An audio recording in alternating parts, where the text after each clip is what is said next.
Shame isn't an emotion. It's a public execution.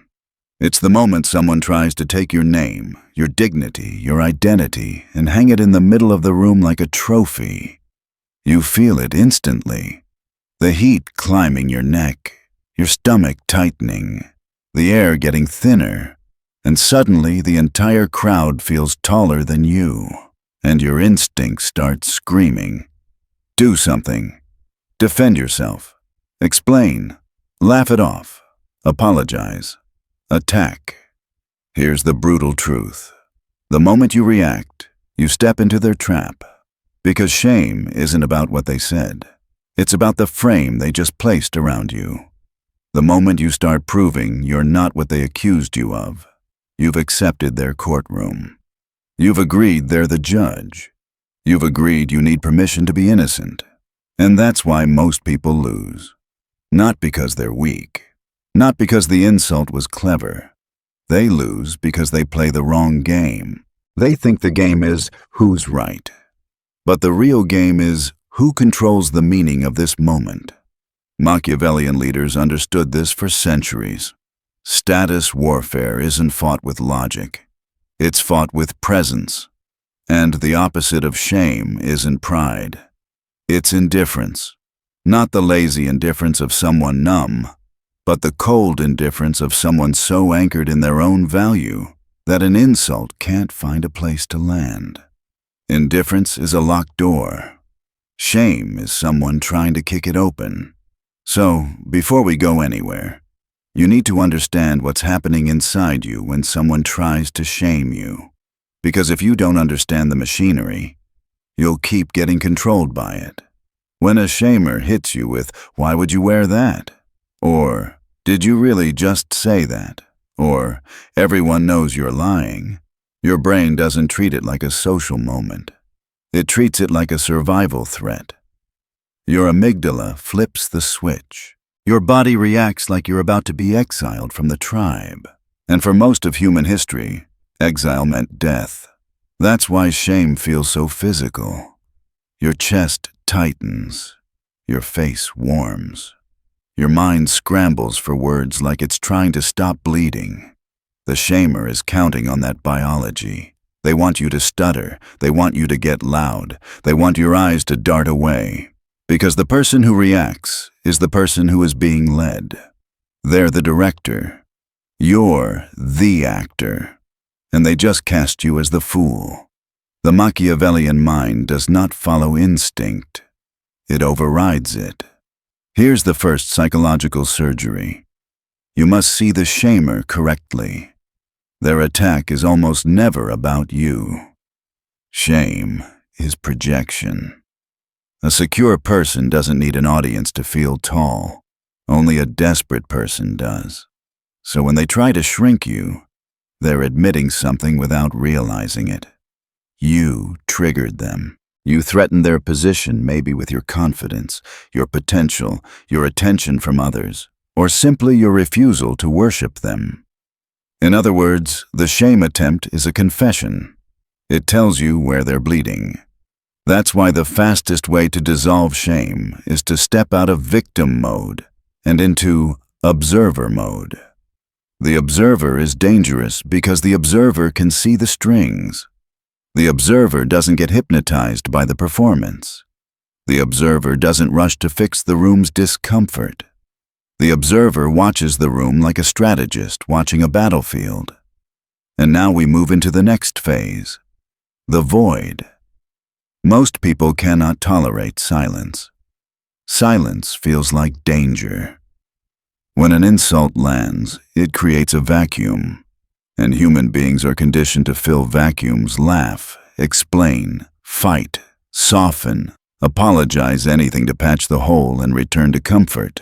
But the void is not your enemy. It's your weapon. The most devastating thing you can do when someone tries to shame you is absolutely nothing.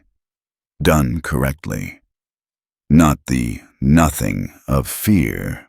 The nothing of a predator deciding whether the prey is even worth attention. Here's how it looks. They throw the insult, and you don't blink fast, you don't smile, you don't frown, You don't rush to perform, "I'm fine."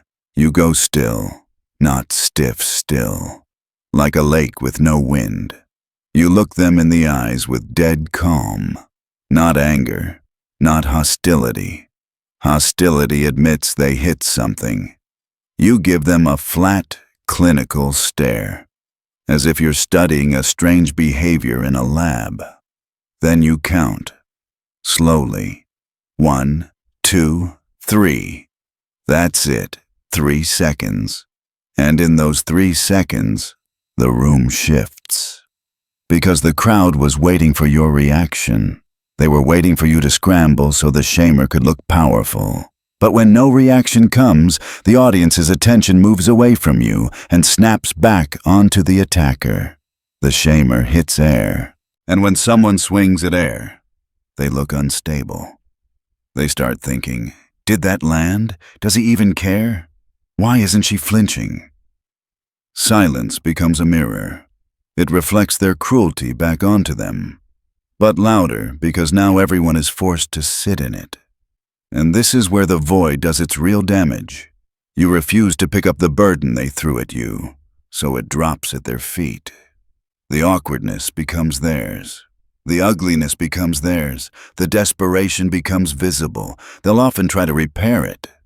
Relax, I'm just joking. Cat got your tongue? That's not confidence. That's panic. That's the death rattle of their dominance. And you don't help them. You let them scramble inside the silence you created, like a man trapped in a spotlight he didn't expect. Because the void is a black hole. It absorbs their attack and gives nothing back. And when you can master that nothing, you stop fearing shame. You start seeing it for what it really is, an invitation to display control. Once the silence has done its work, you've crossed an invisible line. You are no longer reacting inside their frame. You are standing outside it, watching it wobble. This is where most people make a fatal mistake. They either break the silence too early, out of nervousness, or they rush to defend themselves, desperate to reclaim their reputation. But defense is a confession. Defense tells the room there is something to explain. Power never explains itself. When you speak after the void, you do not speak to refute. You speak to reframe. This is where Machiavellian psychology turns from shield to blade. Think of it like psychological judo. In judo, you don't meet force with force. You redirect momentum. The harder the opponent pushes, the more violently they fall. Socially, shame works the same way. The attacker throws emotional weight at you, hoping you'll catch it and carry it. Instead, you let it pass through you and pull them forward into emptiness. The key is this. You do not treat their insult as a statement about you. You treat it as a behavior coming from them. This single shift changes everything. Imagine someone says, "Wow, you really messed that up." The instinctive response is justification. "No, I didn't. Here's why." But the Machiavellian response is colder, simpler, and far more destabilizing. You pause. You tilt your head slightly, not dramatically, just enough to signal curiosity. And you say something like, "Are you okay?" Or, "You seem unusually upset about this." Or even more surgically, "That was a strange thing to say out loud." Notice what just happened. The subject changed. We're no longer talking about your mistake. We're talking about their emotional state. You've quietly positioned yourself as the calm, rational adult, and them as the reactive child. You didn't insult them. You diagnosed them. This is frame inversion. And once the frame flips, gravity does the rest. Now they feel watched. Now they feel exposed. They'll rush to clarify. "I'm not upset. I'm just being honest." And there it is, the moment of reversal. They're defending, and the one who defends is losing. You didn't raise your voice. You didn't attack. You simply move the spotlight. There's an even more dangerous variation of this tactic, one that feels almost unfair when done correctly. It's called agree and amplify. And it works because shame needs resistance to survive. Without resistance, it starves. Sometimes the shamer isn't entirely wrong. Maybe you are flawed. Maybe you did mess up. Maybe you are eccentric, arrogant, inexperienced, late, unconventional. The shamer is betting that you'll be ashamed of that, so you take away their leverage. They say, "You're arrogant." You smile, calm, almost amused, and say, "I know, it's one of my strengths." They say, "You have no idea what you're doing." You laugh softly and reply, "Never have." And somehow it keeps working out. When you agree without shame, you disarm the insult. It's like trying to stab water. The blade goes in, but nothing tears. This works because shame only hurts where you are hiding. If you expose yourself on your own terms, there's nothing left for them to uncover. You become socially frictionless. The mud slides off you and coats the hands of the person throwing it. Yes, I'm weird. Yes, I'm intense. Yes, I failed. So what? When you stop arguing with reality, reality stops being used against you. Now we move to something most people completely misunderstand, the role of the audience. Shame is never private. It's theater. The attacker doesn't care about your feelings. They care about witnesses. They want laughter, agreement, validation. They want the crowd to confirm their dominance. That's why trying to win over the attacker is a waste of time. They're not persuadable. They're performing. Your real objective is the room. But you don't win the room by asking for sympathy. Human psychology is brutal here. People don't rally around weakness. They distance themselves from it. On a primitive level, weakness looks contagious. Strength, on the other hand, feels safe. So when you remain calm while someone is trying to humiliate you, something fascinating happens. The crowd's instincts shift, not because they love you, but because you look like the most stable presence in the space. And stability is leadership. This is where nonverbal dominance becomes lethal. There's a technique known as the triangulation stare. They insult you. Instead of locking eyes with them immediately, you glance at someone else in the group, just for a second, and you give a subtle look and eyebrow lift, a tiny smirk that says, "Are you seeing this? You've just formed a silent alliance with the audience. Without saying a word, you've repositioned the attacker as the outsider. They're no longer the ringleader. They're the clown trying too hard. And nothing drains social power faster than visible desperation. This must be subtle. Overdo it and you look petty. Done right, it's devastating. You've quietly told the tribe, he's not one of us. And in the laws of power, the one who tries the least controls the most. Slow your movements.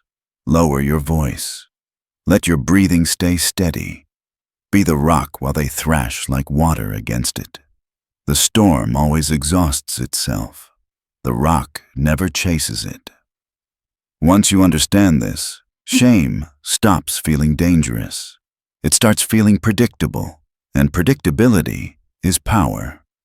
Now we enter the territory where most people hesitate. Because what comes next isn't about clever lines or surface-level confidence. It's about erasure, about understanding that some people don't want resolution, respect, or even dominance. They want energy.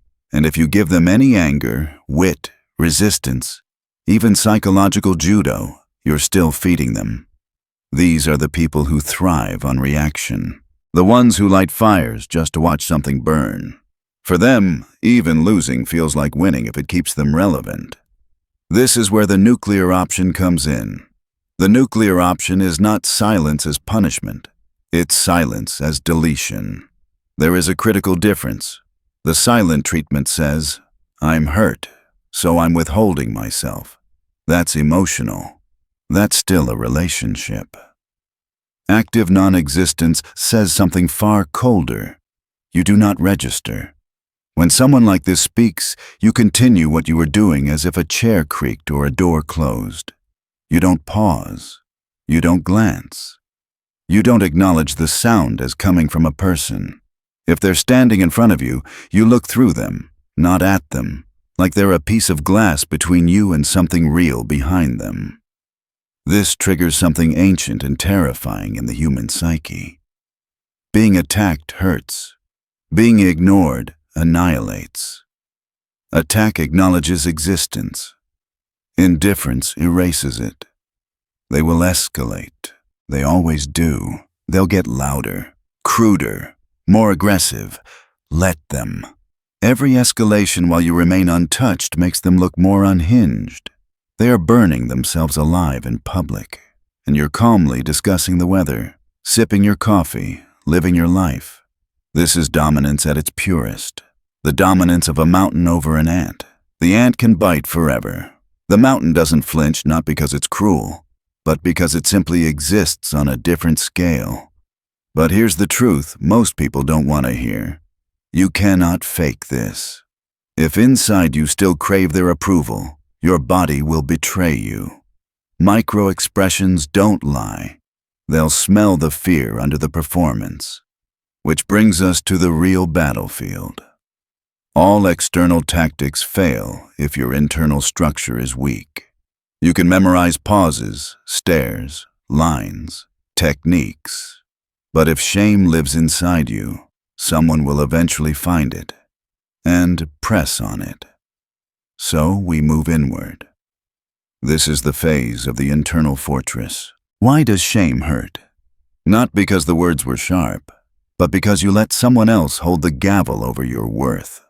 You allowed an outsider, someone who doesn't know your path, your scars, your private battles, to audit your value. Why? Machiavelli didn't speak of virtue as moral purity. He spoke of virtu, capability, strength, self-reliance. A person with virtu does not outsource their identity.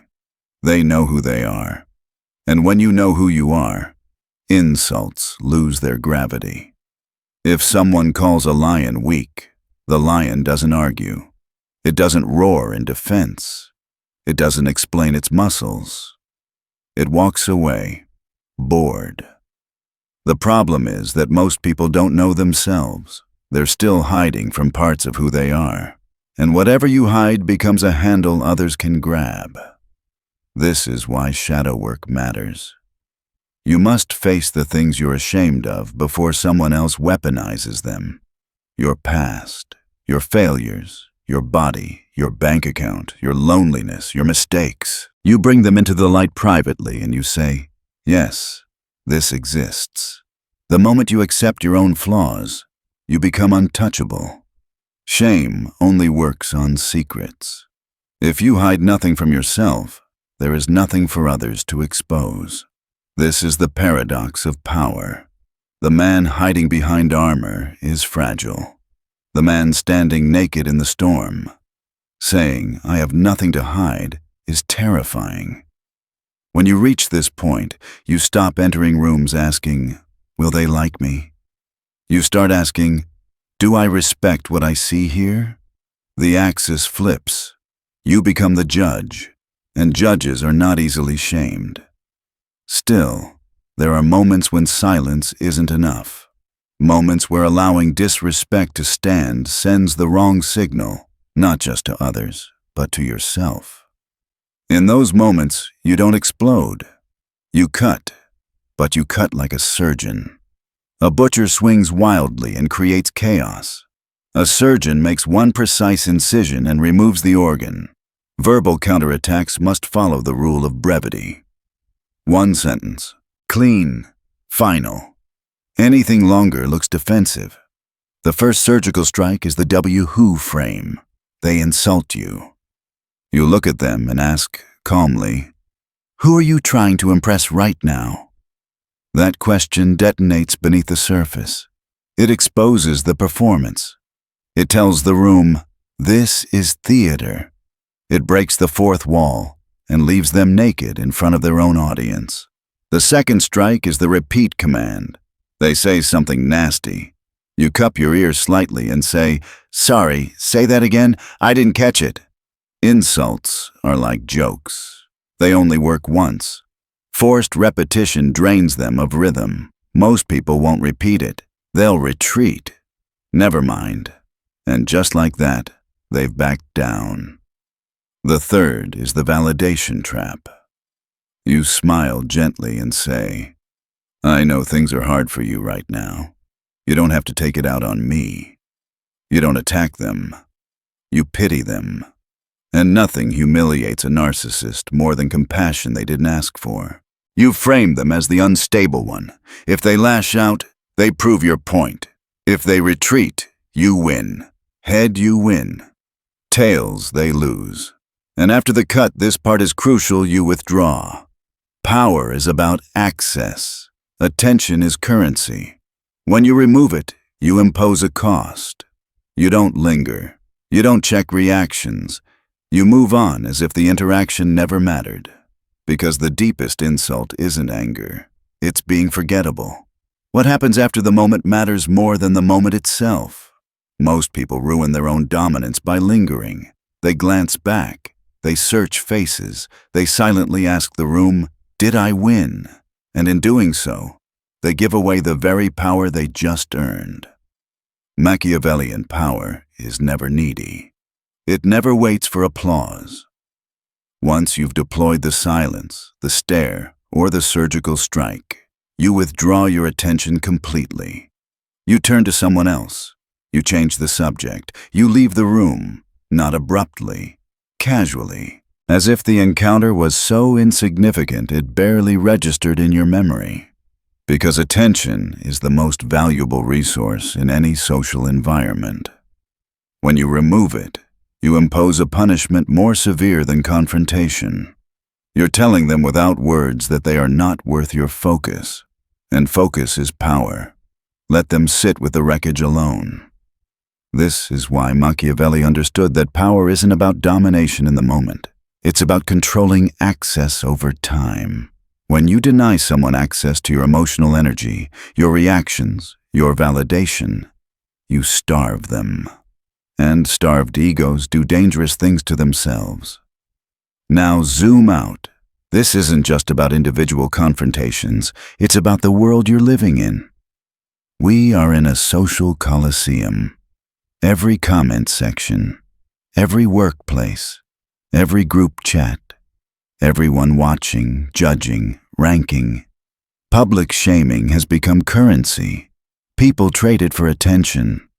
They destroy others to feel real. If you don't know how to handle shame, you will shrink. You'll self-censor.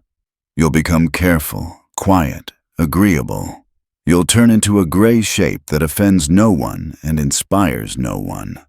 That is how people disappear while still breathing. These techniques aren't about cruelty. They're about insulation. About building a perimeter around your mind so that other people's unresolved insecurities don't leak into your identity. When you know you can handle shame, something changes. You speak more freely. You take bigger risks. You stop asking permission to exist. Fear loosens its grip because its favorite weapon no longer works. Shame is a cage, and once you step out of it, you realize how many people are still trapped inside guarding the bars. But power always comes with temptation. When you learn these tools, you will feel it. The urge to flip the script on everyone, to become the shamer, to dominate simply because you can. That path is weakness disguised as strength. Shaming the weak doesn't make you powerful. It makes you dependent on their reaction. True power doesn't need to punch down. It doesn't need to announce itself. It simply holds ground. Use these tools to neutralize attacks, to protect your position, to stop others from dragging you into their chaos. Use them to defend the innocent, not to prey on them. Because the goal isn't to become a bully with better tactics. The goal is to become unmovable. At a certain level of internal strength, something remarkable happens. Shame attempts stop entirely. Not because people became kinder, but because predators sense when prey is gone. Your posture changes, your eyes change, your timing changes. You move like someone who cannot be rushed. You become expensive to attack. This is why the most powerful individuals often seem calm to the point of boredom. They don't flinch. They don't rush to correct narratives. They let reality sort itself out because they trust the weight of who they are. They don't chase respect. Respect orbits them. And now we arrive at the edge of something deeper. Everything so far has been defense, walls, shields, countermeasures, necessary, but incomplete. Because the same psychology that makes you immune to shame also allows you to influence, to lead, to pull others into your frame instead of constantly protecting your own. Defense keeps you safe. Offense changes the game. And if you followed this far, if you can sit in silence without panic, if you can watch disrespect dissolve without touching it, it means you're ready to stop merely surviving social combat and start shaping it. The next time someone tries to shame you and you feel that heat rise in your neck, don't panic. Smile. Because you'll recognize the moment for what it is. Not a threat, but a test, an invitation, a door opening in your favor. You are no longer the prey in these moments. You are the environment. And environments don't react, they decide. Here is the final shift, the one most people never reach. Up to now, you've learned how to survive shame, neutralize it, erase it, and even turn it against the attacker. That alone puts you ahead of almost everyone walking around half-armored and fully reactive. But survival is not the destination. It's the threshold. Because once shame can no longer control you, something far more dangerous becomes possible. You stop playing defense entirely. You begin to choose the emotional weather in every room you enter. This is where shame loses its last weapon, not because you are strong, but because you are no longer available. Most people live externally referenced lives. Their nervous system is tuned to other people's approval. Every laugh, every frown, every raised eyebrow subtly adjusts their posture, their voice, their decisions. They are weather vanes. Shame works on them because they are constantly checking the wind. But the Machiavellian mind is internally anchored. It does not ask, "How am I being perceived?" It asks, "Is this worth my attention?" That question alone flips the hierarchy. When you reach this stage, you no longer enter interactions hoping to avoid being shamed. You enter them already sovereign. Your value is assumed not because others grant it, but because you operate as if it were already settled. This is what people mean when they say presence, but can't explain it. Presence is not charisma.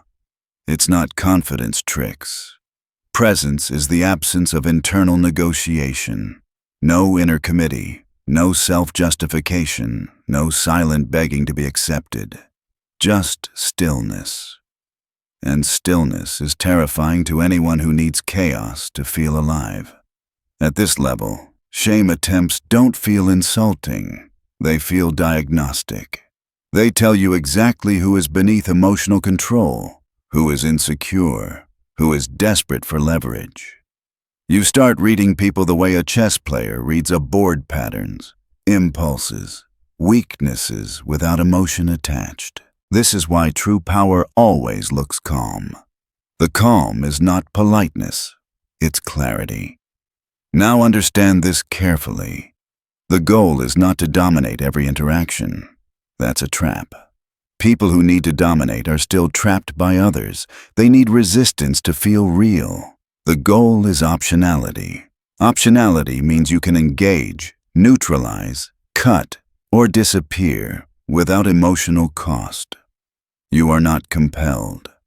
You are choosing. And choice is the final form of control. When shame no longer hooks into you, you gain something rare: strategic patience. You stop reacting in real time. You let moments breathe. You allow people to reveal themselves fully before you decide what role, if any, they will have in your world. This is how leaders emerge without announcing themselves. They don't rush to be understood. They don't correct every misinterpretation. They don't chase reputation. They let consistency do the talking. They let time expose truth. And time is brutal to the performative. People who rely on shaming others burn fast. They escalate. They overplay. They become predictable. Eventually, they self-destruct. You don't need to fight them. You only need to outlast them. This is the deeper Machiavellian insight most people miss. Power is not force. Power is endurance with awareness. Now look at the world again. Cancel culture, online mobs, public call-outs, viral humiliation. All of it runs on the same fuel: reactive nervous systems and collective shame. People attacking to avoid being attacked. People shaming to avoid being shamed. It's a fear economy. When you opt out internally, you become immune externally. You can speak truth without trembling. You can disagree without hostility. You can stand alone without collapsing. That is real freedom. But freedom has a price: loneliness at first. When you stop reacting the way people expect, some will feel unsettled. They were used to pulling your strings. When the strings go slack, they panic. Let them. Others will sense something different. They won't always understand it, but they'll feel it. They'll feel that you are not auditioning, not performing, not asking.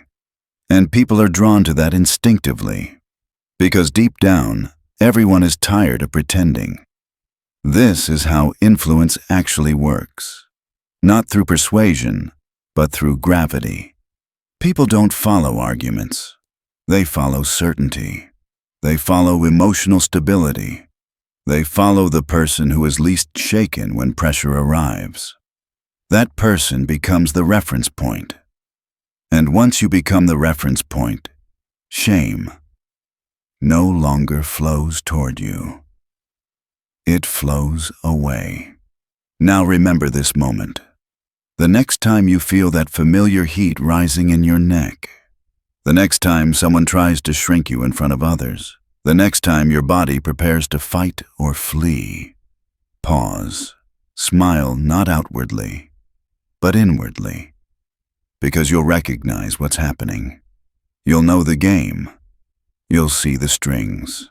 And once you see the strings, you can never be a puppet again. You are not here to be liked. You are not here to be harmless. You are not here to beg for space. You are here to occupy it.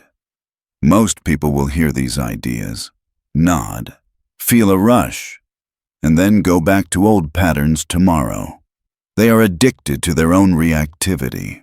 They mistake emotion for authenticity and weakness for virtue. But you stayed. You listened past the obvious parts.